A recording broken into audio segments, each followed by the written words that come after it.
सरकार और किसानों के बीच बातचीत चल रही थी। उम्मीद इस बात की थी कि किसान मान जाएंगे, लेकिन उम्मीद के विपरीत किसान और उग्र हो रहे हैं। दिल्ली से लेकर जयपुर तक के हाईवे को जाम करने की बात हो रही है। हमारे साथ गजेंद्र सिंह शेखावत सर मौजूद हैं। सर, आपने भी कृषि मंत्रालय में बहुत अहम जिम्मेवारी अपनाई है। आपको लगता है कि जिस तरीके से बातचीत हो रही है, ये क्या ये सही तरीका है?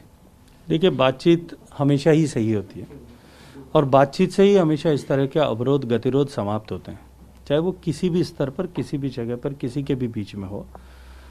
बातचीत अंतिम विकल्प है और लोकतंत्र में बातचीत ही एकमात्र रास्ता है।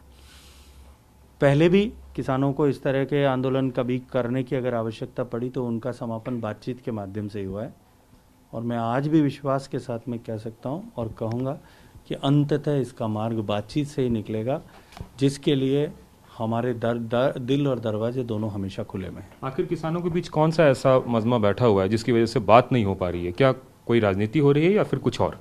देखिए, मैंने कई बार इस बात में, इस विषय में लेकर के कहा है कि कुछ ऐसी पॉलिटिकल पार्टीज जो जनता के द्वारा चुनावों में नकारी जा चुकी हैं, जिनके धरातल या समाप्त हो गए हैं या समाप्त होने वाले हैं, वो अपने ही खुद के स्टैंड से यू टर्न करके और सरकार को जो है किसानों को भड़का करके सरकार के सामने एक कठिनाई खड़ा करने का प्रयास कर रहे हैं और उसके मार्ग से अपने राजनीतिक धरातल को वापस जो है वो ठीक ठाक करने की कोशिश कर रहे हैं।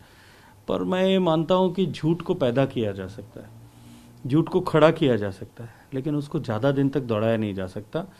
ये केवल कृषि आंदोलन नहीं, किसान का आंदोलन नहीं, इससे पहले भी हम सब ने देखा है कि सिटीजनशिप अमेंडमेंट एक्ट के समय में किस तरह से समाज को, देश को मजहब के आधार पर बांटने का प्रयास हुआ था। नॉन इशू को इशू बनाना, जिसमें कहीं कोई, जिस कानून में नागरिकता लेने का कोई विचार, कोई प्रश्न भी नहीं था, कोई संदर्भ भी नहीं था। केवल और केवल जो लोग पाकिस्तान, बांग्लादेश, अफगानिस्तान से आए हैं उनको नागरिकता देने का विषय था और देने में भी वन टाइम सहूलियत देने का विषय था। उसको लेकर के कितनी बड़ी भ्रांति पैदा की। तो ये प्रायोजित रूप से इस तरह के षड्यंत्र किए जा रहे हैं, लेकिन षड्यंत्रों की उम्र थोड़े ही दिन होती है। कैमरामैन गजेंद्र के साथ Kumar Gundan, TV9 Bharatvarsh, Delhi. News top 9 रोज सुबह 7 बजे और शाम 7 बजे सिर्फ TV9 भारतवर्ष पर।